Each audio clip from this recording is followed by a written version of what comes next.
Hi, I'm Lynn Cohick, and we will be studying Paul's letter to the Ephesians together. The key thought in Ephesians is that God the Father redeems humanity through Jesus Christ, his Son, to create a new people that is empowered by the Holy Spirit. We will find in the letter to the Ephesians the salvation plan of God, that individuals are saved to live eternally with God, and that individuals are made part of Christ's body, the church. And now individuals are joined with Christ, seated with Christ in the heavenlies. We will find that the Trinity is central throughout this letter.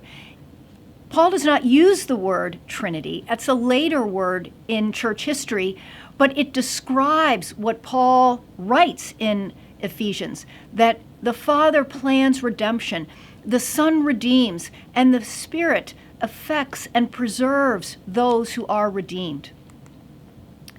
We will look in this introduction lecture, we are going to be looking at some key questions about Ephesians, including how is Ephesians understood or interpreted through new ways of seeing Paul himself. For example, within scholarship in the last 50 years or so, there's been a movement to read Paul called The New Perspective on Paul, which is actually a rereading or reinterpretation of the Judaism in the first century that Paul lived in.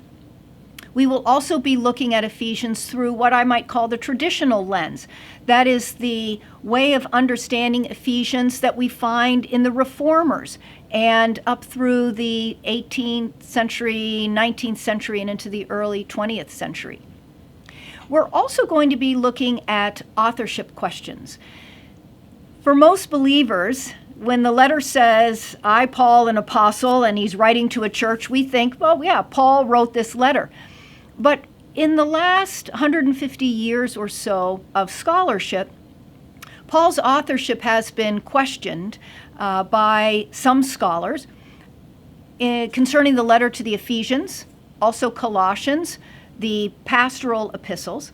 And so in our introduction lecture, I will talk a little bit about what kinds of arguments are made and then offer for you a rationale for why I think Paul wrote this letter to the Ephesians.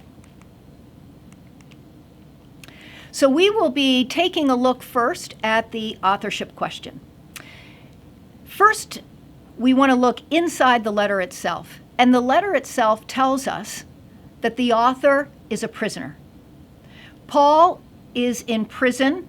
That's what he says when he writes Philippians, Colossians, and also Philemon. These four letters we call the prison epistles for that reason. So our author in Ephesians tells us that he is in prison. The question we need to ask ourselves is whether a disciple of Paul or a later individual that is following in Paul's footsteps, would he have pretended to be in prison as a way to increase the credibility of this letter? Some people argue that the fact that Paul's imprisonment is a leitmotif. It is something that defines Paul. So if someone is going to write a letter on behalf of the teacher Paul, they would need to include this leitmotif of him being a prisoner. But I would counter with that by wondering, would a disciple of Christ, a sincere disciple of Christ, ever pretend to be in chains for Christ? And my answer would be no. I don't think that being a prisoner of the Lord is something that someone just takes up as a literary device. It's something that any believer at this time realized they could be imprisoned because of the sake of the gospel. And so it's not a literary device to increase verisimilitude with the epistle. No, the author says that they're imprisoned. And so they are I think, speaking truth here. But there are other questions that arise as to whether or not Paul himself wrote this letter. They include the fact that we don't find a co-author in this letter, and that's different than most of Paul's other letters. However, we don't have a co-author for Romans or Galatians, and people assume, without question, that Paul wrote those two letters. Another argument that is made is that Ephesians seems impersonal. But when we reckon with the fact that in Ephesians, Paul clearly states that he doesn't know everyone in the church, so he's writing as a way to reintroduce himself after spending time in Ephesus, that he's trying to welcome the growing church there, and he doesn't presume that he knows everyone. In fact, we find, at least in 1st and 2nd Thessalonians, that there's not a lot of personal data there either. And yet again, scholars don't question the authorship of 1st Thessalonians. One of the big issues that we face when we look at authorship for Ephesians is the fact that in some of the earliest manuscripts, we don't have the phrase "in Ephesus." If you look at the opening in Ephesians, it says, "Paul, an apostle of Christ Jesus by the will of God, to God's holy people in Ephesus." And it's that phrase, "in Ephesus," that is not found in some of our oldest manuscripts. What we do have, even in those old manuscripts, though, is we have a superscription, like a title page, although these are, like a title page, although the modern book has not yet completely come into its own at this point. But we have, like a title page, that says "to the Ephesians." So the manuscript evidence, while it's a little varied when it comes to the text itself saying "in Ephesus," nevertheless, even in those questioned texts, the superscription has "to the Ephesians."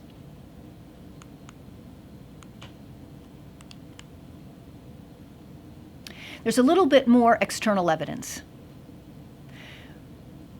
Could the letter to the Ephesians have been what we might call an encyclical letter? That is, a letter where the reader, in this case Tychicus, would read the letter in the surrounding towns around Ephesus, because Ephesus at this time is a very big city, probably 250,000 people. It's one of the largest cities. I mean, Rome is huge, at probably 1 million people.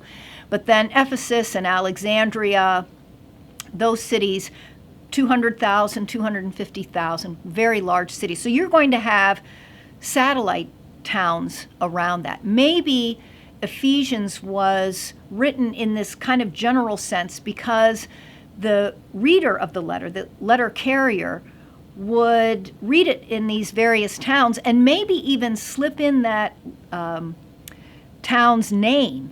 Like Paul is writing, Paul, an apostle, writing to those saints in, and then the town is named. So that's a possibility that scholars who are looking at the evidence suggest that maybe this letter, Paul intends it to be read elsewhere. Well, that's some of the external evidence. And in summary, the external evidence does not rule out in any way that Paul is the author. And so we turn now to the internal evidence for the letter to the Ephesians to find out why scholars in reading the letter would say Paul didn't write it. And the evidence they point to can be grouped in 3 categories: literary evidence, theological evidence, and historical evidence. Let's take a look at literary evidence first. We do find in the letter to the Ephesians some vocabulary differences. So, for example, in Ephesians, Paul will talk about the devil. But in his other letters, he will talk about Satan. In Ephesians, he has this phrase, in the heavenlies. Typically, in other letters, Paul will say heavens. There are also some syntax, that means like punctuation, sentence structure, grammar, that are different in Ephesians, at least in degree. There's a lot more participial phrases in Ephesians, and it sounds doxological. In fact, you can find parallels to the sort of flowery language in Ephesians in, for example, Romans 8, at the end of Romans 8, or at the end of Romans 11, or in 1 Corinthians chapter 1, verses 4 through 8. There's places, in other words, in Paul's letters where he just seems to overflow with synonyms and participial phrases and adverbs, and his language is just rich as he glorifies God. So we have that in Ephesians, and so people point to that, though, and they say, maybe it's not Paul, maybe it's a follower of Paul's writing a decade or two after his death to continue Paul's legacy. Now, I've mentioned to you some of the distinctions, but let me also mention, so that we don't overstate differences, when you look at Ephesians, you can compare it with Galatians. They're about the same length. And they also have about the same number of what we call hapax legomena, that is, words that are distinct to that letter or that corpus of writings. So out of the 2,000, almost 2,500 words in Ephesians, we've got about 41 unique words. And in Galatians is about 2,200 words, we have 31 unique terms. So it's a very close percentage. In other words, in Galatians, Paul, that's the only place he talks about fruit of the Spirit. It's the only place where he uses the phrase, the present evil age. And yet, we have Spirit language all throughout Paul's letters. So people don't look to Galatians and say, Paul didn't write it because he uses the phrase, fruit of the Spirit. In fact, we know that Paul can express his theology and his exhortations with language that will meet the needs of the individual churches that he's writing to, and also will perhaps capture some of their language so that he can more fully develop the teaching that where they're at, so to speak, meeting them where they're at. So those are some of the literary questions that are raised, and I think can be adequately explained as fitting within the broader corpus of Paul. Now, some people point to the tight connection that we have with Colossians, that Ephesians has with Colossians. And what do you do with that? The letters are very similar. There's a lot of phrasing that can be close, but then, as we'll see when we look at the letter to the Colossians, we'll see that there are also significant differences between the two. Well, here's where knowing a little bit about scribe and in history is helpful. Paul actually never wrote an entire letter on his own. That was the job of scribes in the ancient world. Think about when the typewriter was invented decades ago. You had skilled typists that would type letters that somebody else would write in longhand, and then the typist, because it was a technique, it was a skill. Or think about stenographers today in court, where they can type very quickly in kind of a shorthand to catch what everyone is saying. That's similar to the scribes in the ancient world that were highly skilled. Sometimes they wrote verbatim dictation. Other times the author or the person speaking would give a general account of what they wanted to say, and they relied on the scribe to formulate the thoughts in sentences. And typically, the scribe would do all this on a wax tablet and then go back to the person who's wanting the piece written, I want to say author, because they are the author, and show them what was written in the wax tablet. And if they needed to make any changes, they would do that. And then the scribe would make the formal copy of the scroll, the letter, the announcement, whatever it was. Typically also, the scribe copied their letters. So for example, the ancient Roman orator Cicero, he writes a letter to Julius Caesar, and the letter carrier fell into a puddle or something. We don't know, but the letter got ruined. And Cicero is not worried because he says, you know what, I have a copy of it. So he was able to reproduce from the copy, and so was able to have the letter delivered. So it's entirely possible, even likely, that for all of Paul's letters, he had a copy. If that's the case, and Paul wants to write to Colossae, which is only 100 miles from Ephesus, presumably the congregations are facing similar concerns. When Paul writes to the Colossians, he says in the letter itself, and we'll see this in another lecture, but he writes that, would you share this letter with the Laodiceans? The Laodiceans live just a couple miles away. Those towns are close together. So we know Paul shares letters. It's not a problem to repeat what you've thought if you believe that it will be applicable to both churches. So likely then, Paul writes, dictates, creates Ephesians and Colossians at about the same time. And so having a similarity between the two letters does not suggest that one person wrote, let's say, Colossians, and then somebody else copied it and kind of changed it a little bit. It's much more likely that the same author used their ideas in two different letters because they thought it would be profitable for both the communities to hear. So likely, if I can sum up, likely Paul wrote Ephesians and Colossians about the same time. Tychicus is delivering both of the letters. So that's likely how we can explain the similarity between Colossians and Ephesians at that literary level. Now, some people argue that Paul could not write Ephesians because there are some theological concerns that don't match what we think Paul is saying in his other letters. For example, in some of Paul's other letters, he will talk about when the end will come, how the end will draw near. For example, 1 Corinthians chapter 15.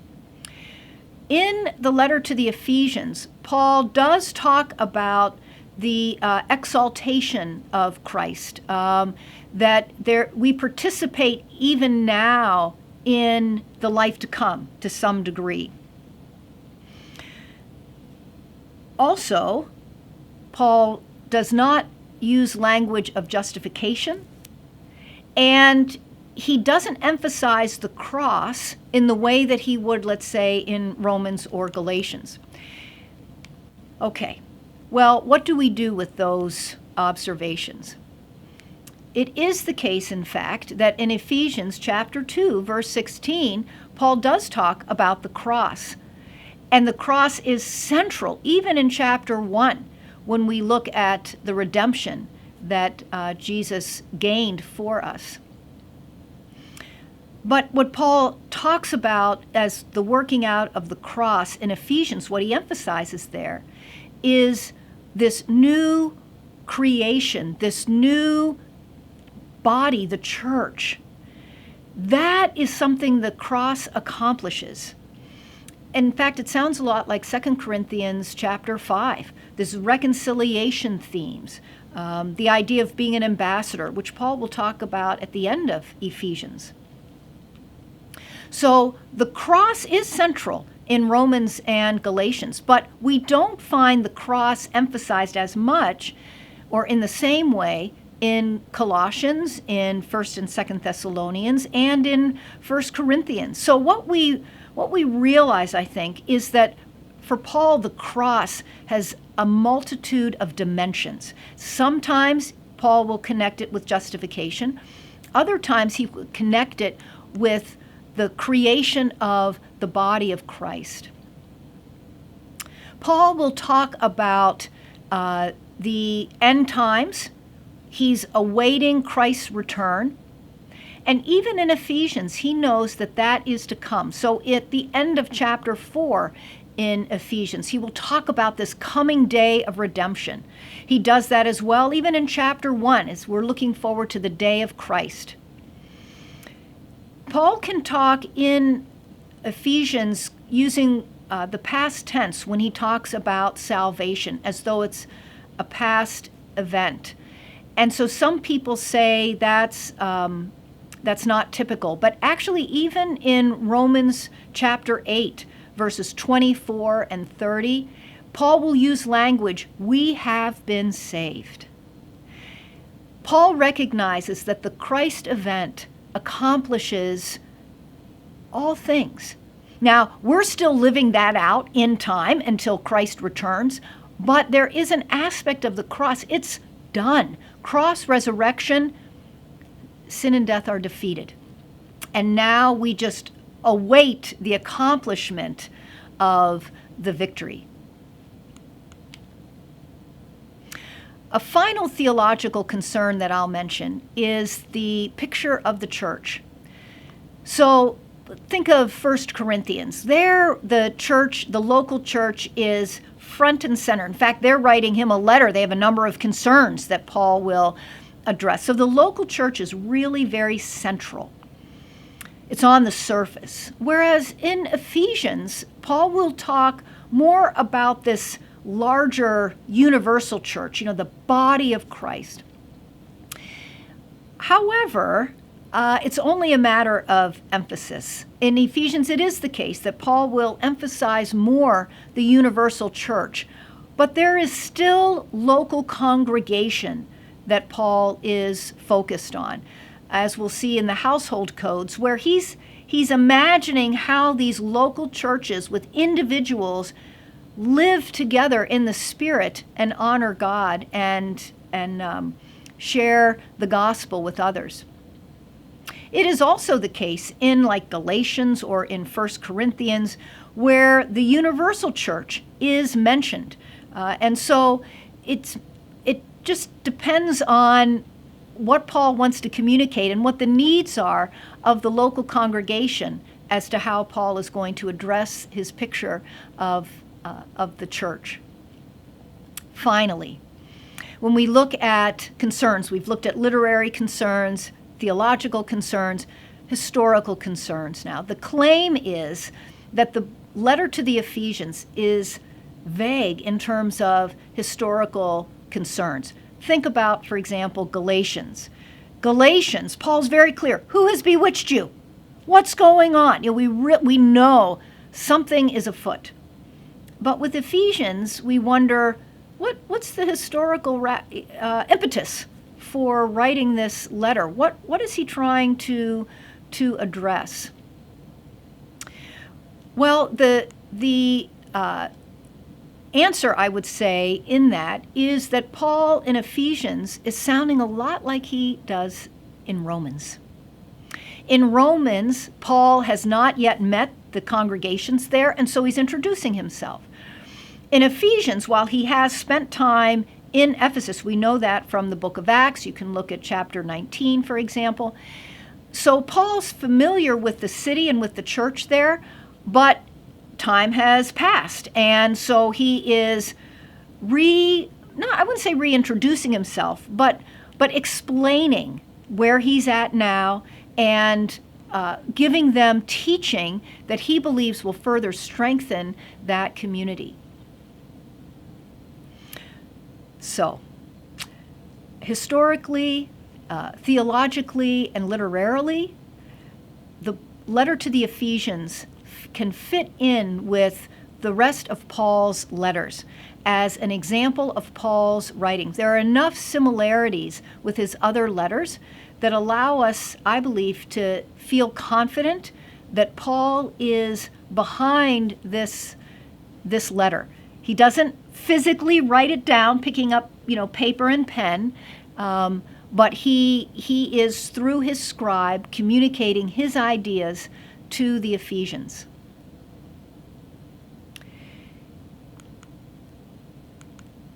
So, just another brief remark then about all of this. You may find in commentaries a conversation about pseudepigraphy and pseudonymous writings. You find it even in my own. I've written 2 commentaries now on Ephesians, and in my earlier commentary with the New Covenant commentary series from Cascade Publishers, that I addressed the idea of Ephesians being written synonymously with, I believe that Paul wrote the letter, but this idea that there was this concept in the at this time where a disciple could write in their teacher's name, and that there wasn't a problem with that. That I recognized that was a possibility even within the church. I just didn't see the evidence allowing for that with Paul's letters. But as more work has been done, and now in my new commentary in the series, the new international commentary on the New Testament, in that series, as more evidence has come out that talks about pseudepigraphy in the ancient world and synonymous writings, that is pseudepigraphy, someone writing under a different name. That is, so someone like a disciple of Paul's writing and signing Paul's name to it. That practice existed, but I don't think it existed in the church. It was an accepted practice, but in a very narrow sense.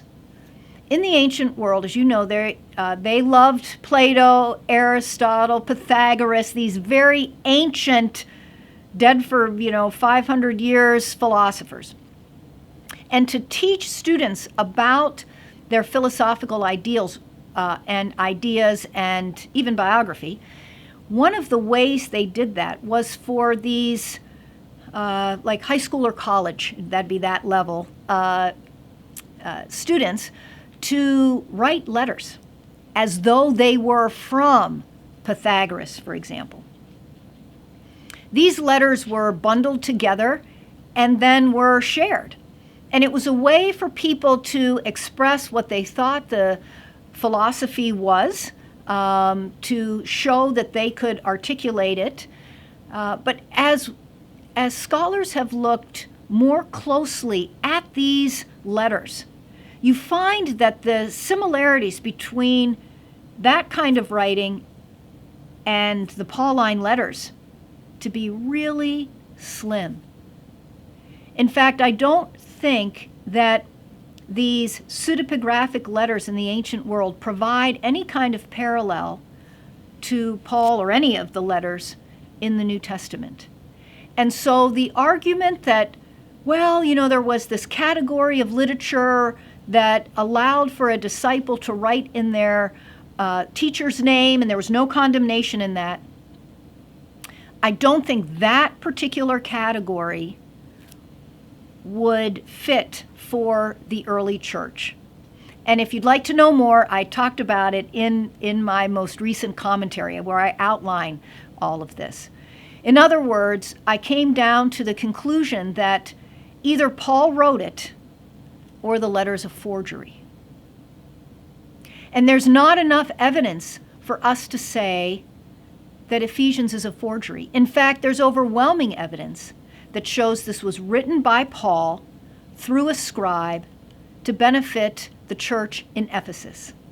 So as we think of Paul writing Ephesians, and that's how we'll continue in this lecture, and as we look at, as we dig into the letter, I will continue to use Paul, and I'll mean Paul the Apostle, who has written the letter to the Ephesian church.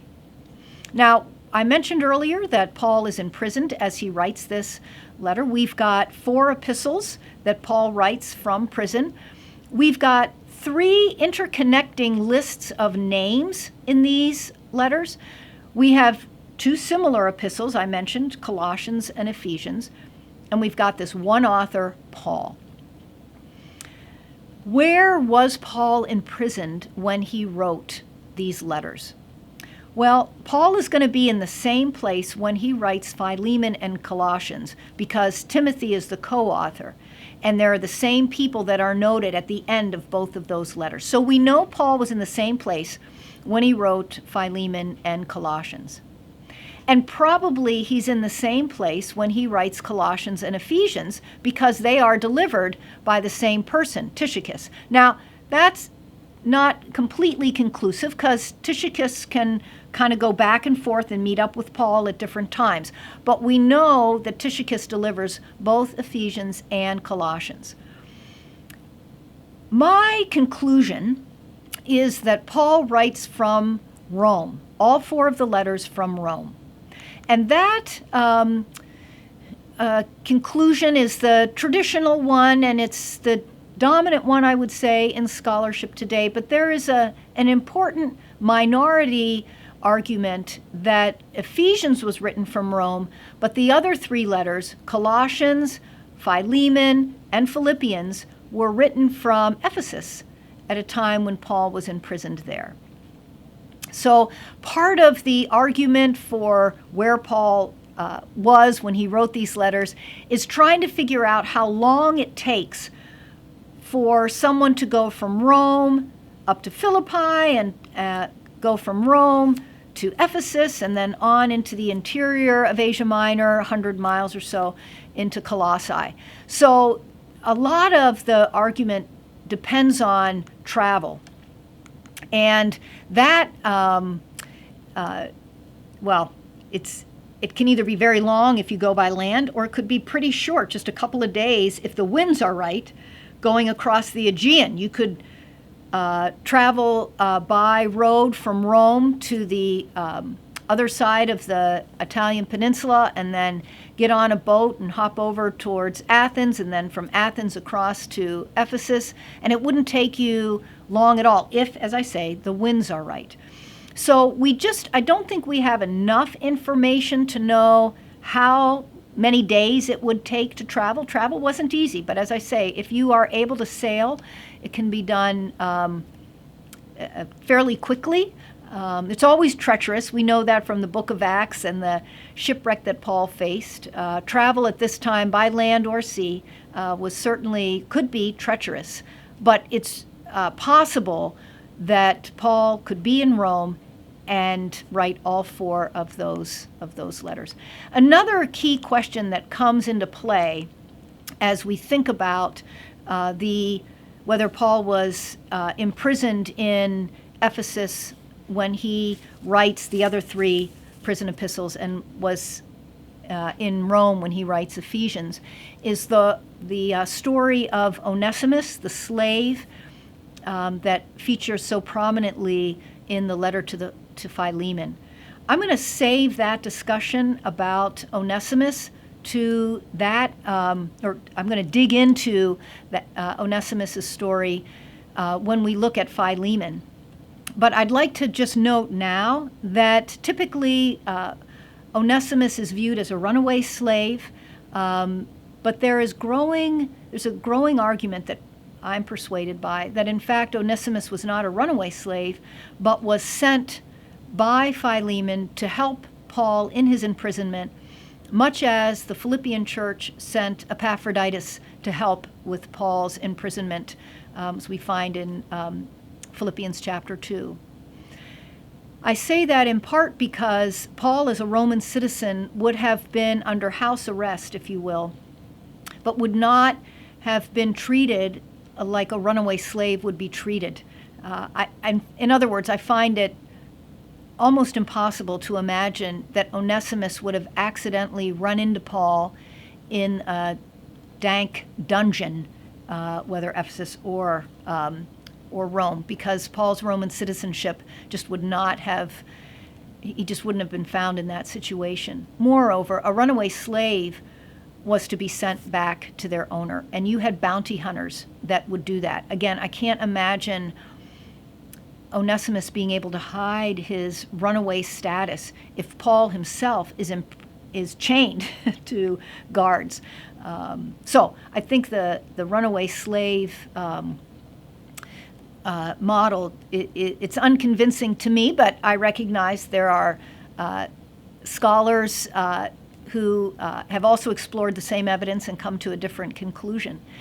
I think the reason why so often if you hold that Onesimus is a runaway slave, then you have to ask yourself, how far would he run? And if he's coming from Colossae, Ephesus is a lot closer, and it seems more reasonable that he would land there rather than get the whole way to Rome.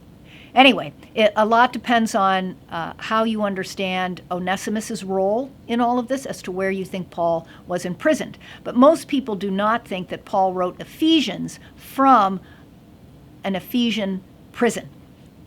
Most people feel Paul wrote Ephesians from Rome, and then maybe the other 3 prison epistles from Ephesus. So if we want to look at, let me just summarize then my argument for a Roman imprisonment.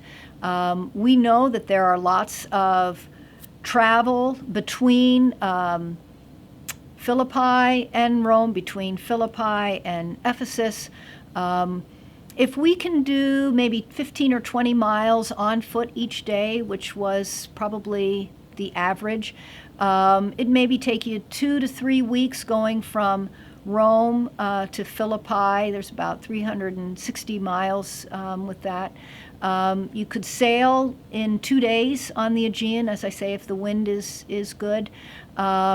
So, and then with, so you have sections of land, sections of water. It's about 800 miles, but it could be covered in 4 to 6 weeks. You could take a boat from Italy to Corinth and then on to Ephesus. Again, that could be Rome to Corinth, could be a week or 2, and then another week to Ephesus. So the travel time, if all things worked out well and the weather cooperated, could be 3 to 6 weeks.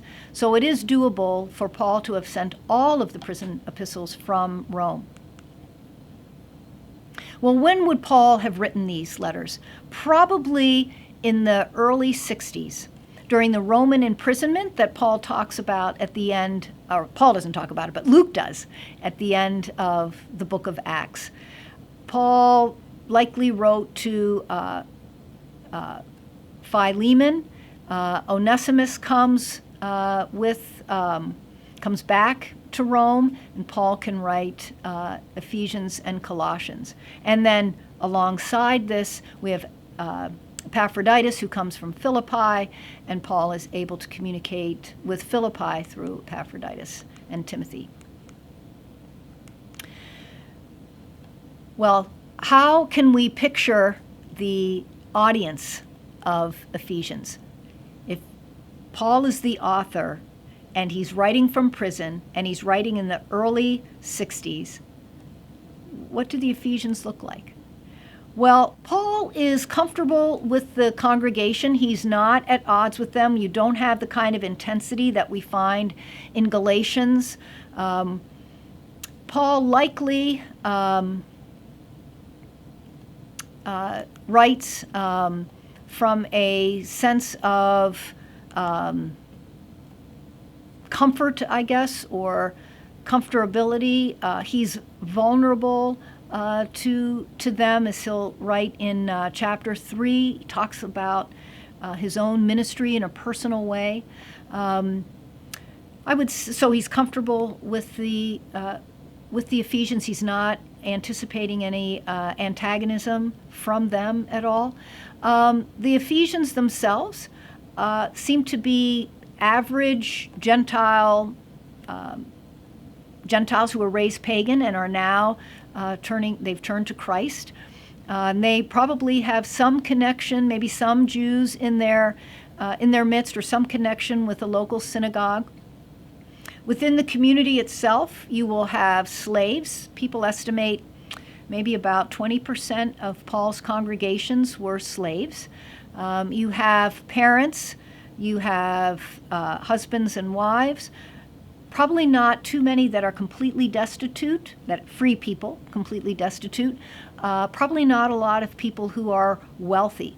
They're just going to be the shopkeepers, the artisans. They're urban, so you're not going to have farmers or herders. And most of them are going to have a job that will provide the daily food, but they're not going to have a lot of extra. If they don't work for a day or two, they're probably not going to eat. Some of the ministry team that would have been part of the Ephesus group, at least at some point, would have been Priscilla and Aquila. You can see that from Acts chapter 8. Timothy, Apollos, maybe Sosthenes, because Paul will write 1 Corinthians from Ephesus, and he writes with Sosthenes, so maybe Sosthenes is there. Ephesus is going to have a large community of Jews, and it may be that the Jews themselves who follow Jesus maybe have their own church. Maybe there's that is complementary to Paul's focus on the Gentiles. Maybe you have more of a congregation of Jew and Gentile.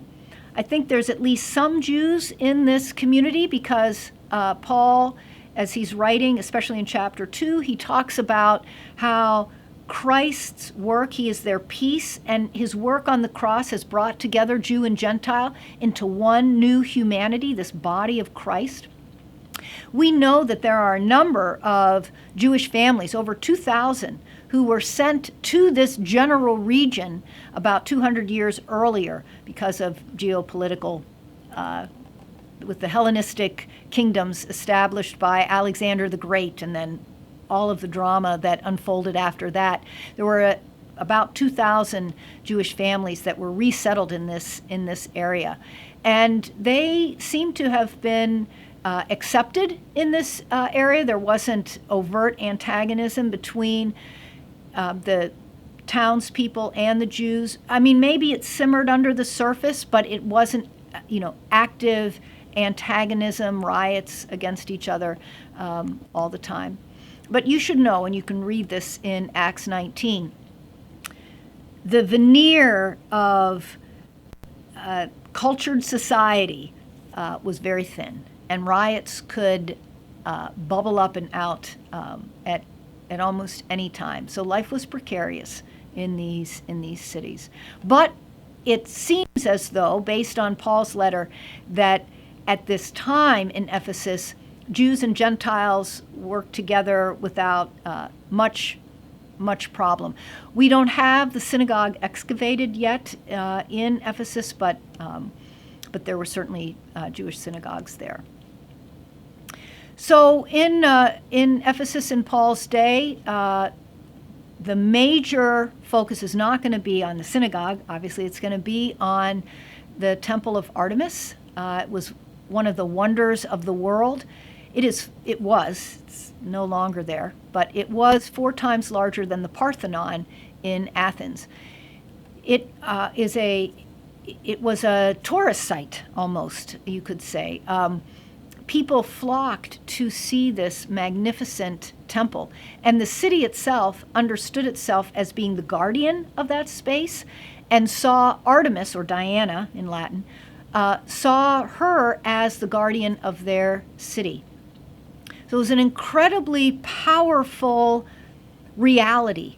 And the Ephesians who came to Christ, especially those pagans, would have been raised watching festivals parade through their city several times a year in honor of Artemis.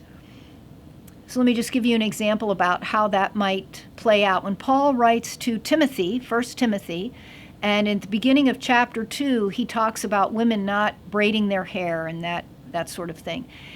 Most likely, because of the language that he uses and because of what we know about how women dressed for these festivals, Paul is telling the believers there in Ephesus that appropriate piety does not look like how you looked when you participated in Artemis's festivals. So the braided hair was a particular type of braided hair that mimicked the goddess. And if you're raised to think, well, that's what piety looks like because I'm dressing like the goddess, Paul has to step in and say, that's not what piety looks like. So that'd be one example, just a brief example. Another example would be that Artemis is the goddess that you pray to for childbirth, to keep you safe through childbirth. And that's a reference that Paul will use in 2:15. That you will be saved through childbirth if you continue in faith and love and holiness with propriety, right? With that emphasis on true piety. Well, these Gentiles who Timothy is leading, these Gentiles, their reflex would be to pray to Artemis for safety in childbirth. But Paul is saying Christ is over all of that, and Christ is the one who will preserve us.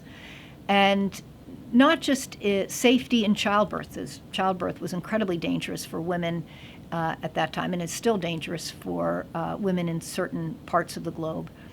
So it was a very real thing. But Paul wanted to say Christ can help you in now, but he also preserves you from death in that eternal sense. So those are just a couple of examples I can think of where the city of Ephesus and the shadow of the temple of Artemis that it cast over the city affected how Paul is going to present the gospel, how he's going to emphasize the truth of Christ over against the lies that were circulating about Artemis.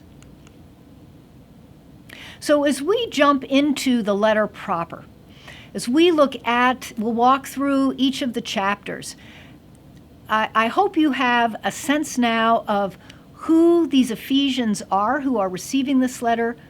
We'll take a look at Paul's own expressions of his faith in Ephesians, but at least you know he's writing from prison now, and he is writing to a church that is located in a city that is quite large and very focused on the worship of Artemis. So those are the challenges that Paul has, and we will now turn to the letter itself and see what Paul has as a word to the Ephesian church and as a word to us today.